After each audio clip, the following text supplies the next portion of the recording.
Bonjour, dans cette vidéo, nous allons introduire la définition de la valeur absolue d'un nombre réel et comment trouver la valeur absolue d'un nombre. La valeur absolue d'un nombre réel, c'est la distance de 0 à ce nombre sur un axe gradué. Attention ici, la distance est toujours positive ou nulle. Voilà, on a une application. Sur un axe gradué, placez le point A tel que la distance de 0 à A est 3 unités. À partir de 0, on va compter 3 unités à droite, 1, 2, 3, et voilà, on place le point A. Ici, on dit le point A est d'abscisse 3. Mais aussi, on peut partir vers la gauche. Donc, 1, 2 et 3, et voilà, on peut placer le A ici, et il est d'abscisse moins 3. Donc là, je peux dire que la distance de 0 à moins 3 est égale à la distance de 0 à 3 et ses 3 unités. La distance de 0 à moins 3, on la présente par la valeur absolue de moins 3. Et la distance de 0 à 3 est représentée par la valeur absolue de 3. Donc, on dit que la valeur absolue de moins 3 est égale à la valeur absolue de 3 et c'est 3. On représente ça par l'écriture suivante. La valeur absolue de moins 3 égale la valeur absolue de 3 égale à 3. Donc la valeur absolue est notée par les deux barres et on met le nombre entre les deux barres. On va trouver les valeurs absolues des nombres donnés. Premièrement, la valeur absolue de 7. Voilà, le 7 est à droite de 0 sur l'axe des réels. Et donc, quelle est la distance de 0 à 7? On trouve que la distance de 0 à 7 n'est rien que 7 unités. De même pour la valeur absolue de 10 à l'exposant 12. La distance de 0 à 10 à l'exposant 12, c'est 10 à l'exposant 12. 10 à l'exposant moins 20, c'est aussi un nombre positif. Alors, la distance de 0 à 10 à l'exposant moins 20, c'est aussi 10 à l'exposant moins 20. De même pour la valeur absolue de 0,034. Maintenant, pour la valeur absolue de 0, quelle est la distance de 0 à lui-même? La distance est nulle. Qu'est-ce qu'on peut conclure ici? Tous ces nombres sont positifs. Et la valeur absolue d'un nombre positif, c'est le nombre lui-même. Voilà la première conclusion. Pour tout A plus grand ou égal à 0, on a la valeur absolue de A est égale à A. On rappelle que la distance de 0 à un nombre est toujours positif ou nul.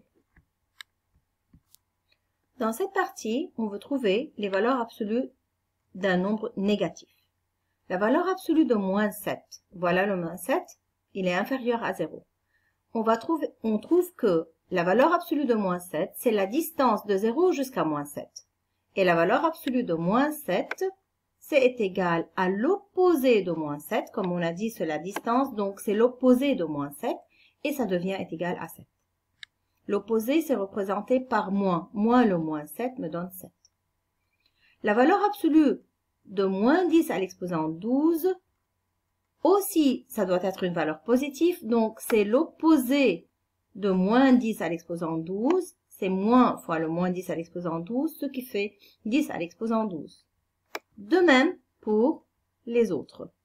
C'est l'opposé de moins 10 à l'exposant moins 20. Et ici, la valeur absolue de moins 0,034, c'est l'opposé de moins 0,034, ce qui fait 0,034.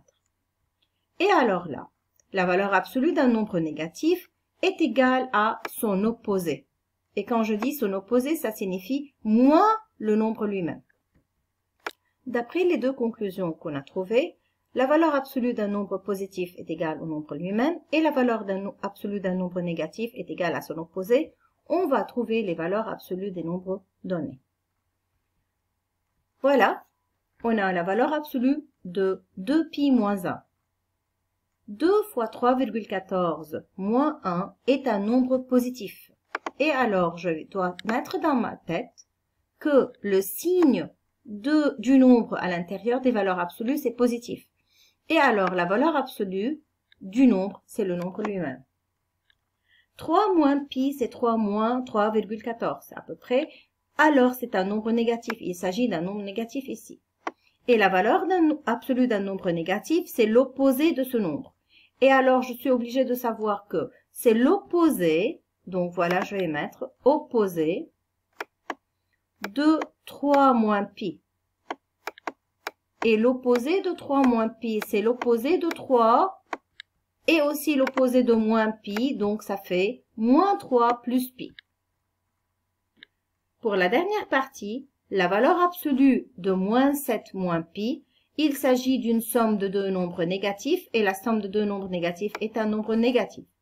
Et donc, la valeur absolue d'un nombre négatif étant l'opposé du nombre, on met moins le moins 7 moins pi, ça fait 7 plus pi. Donc, pour calculer la valeur absolue d'un nombre, on doit savoir au début quel est le signe de ce nombre. S'il est positif, la valeur absolue d'un nombre positif, c'est lui-même. S'il est négatif, la valeur absolue d'un nombre négatif est égale à son opposé. Merci.